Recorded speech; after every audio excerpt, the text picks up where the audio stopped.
It's gonna be hard to do this. Okay. Yeah. Oh yeah, it is. Well, even if you Not ready? All right. Okay, I got it.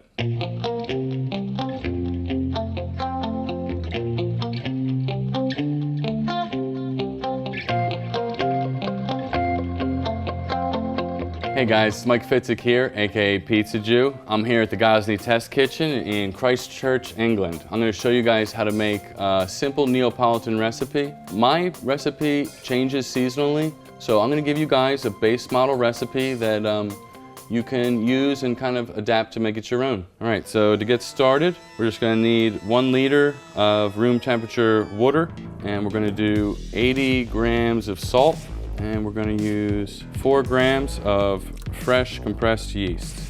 So now you're going to want to dissolve the yeast. If it's in chunks, you're going to want to kind of mix it around. The rule of thumb with dry yeast versus compressed yeast is divide by 3. If you use 1 gram of instant dry yeast, you'd use 3 grams of compressed yeast. We're going to add 1.5 kilos of flour. And we're using 00 flour. That's going to get the best results. You pretty much can't do it with bread flour because it's not light enough. It's going to burn and not be as airy. So before you put the whole amount of flour in, you're going to want to start mixing it through and start getting the water and the salt and the flour and everything combined.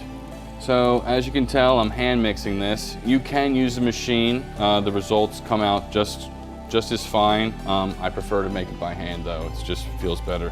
So you're going to slowly put the flour in as you mix it and let everything come together on its own. So as I'm mixing this flour through, you're going to see it'll start to combine, tighten up a little bit, and then you're going to start to cut back on the flour. So as you can see now, it's starting to pull off of the bottom of the container. So you know you're just about to hit that sweet spot. Once you see it smoothing out and come together, you can stop.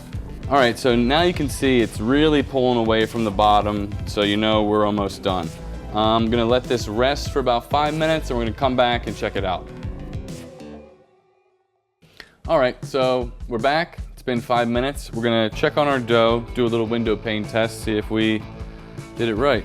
So you see I'm just pulling this off right here, a little chunk, and as I'm pulling it apart here, I don't know if you can see that, but we have a nice little window pane forming here. You can see we did a good job. We're gonna give this a once over, just 2 or 3 minutes, mix it through, and we're gonna let it sit overnight.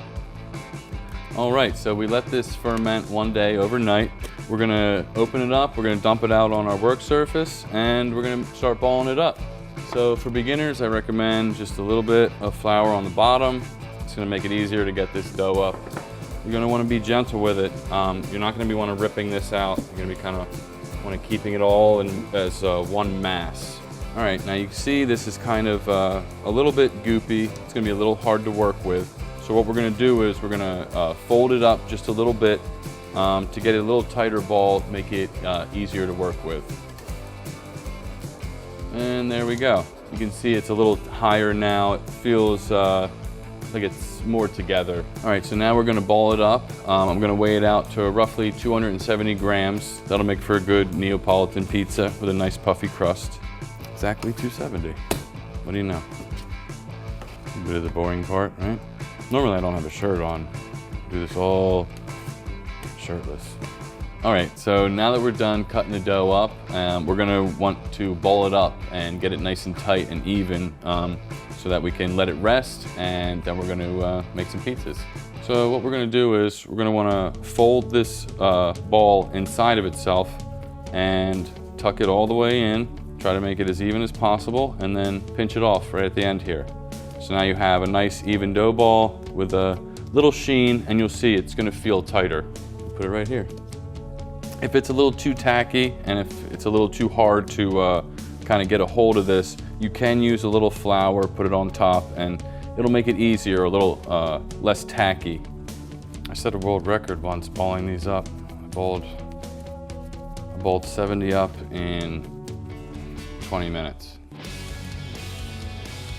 Oh no, once you get the feel for it, it's like riding a bike. All right, so after we balled them up, we got them in our cool little pizza boxes. You can use anything that's just airtight. It's gotta be sealed. You don't want any draft. And we're gonna wait roughly 2 or 3 hours until they get a little looser and easier to work with. But you can put them in your fridge and use them for the next 2 or 3 days. All right, guys, so we let the dough rest for a couple hours, and it should look something like this. You can see it looks a little more relaxed now. It should be soft, it should be tender to the touch, and we're ready to go. We're ready to make pizzas.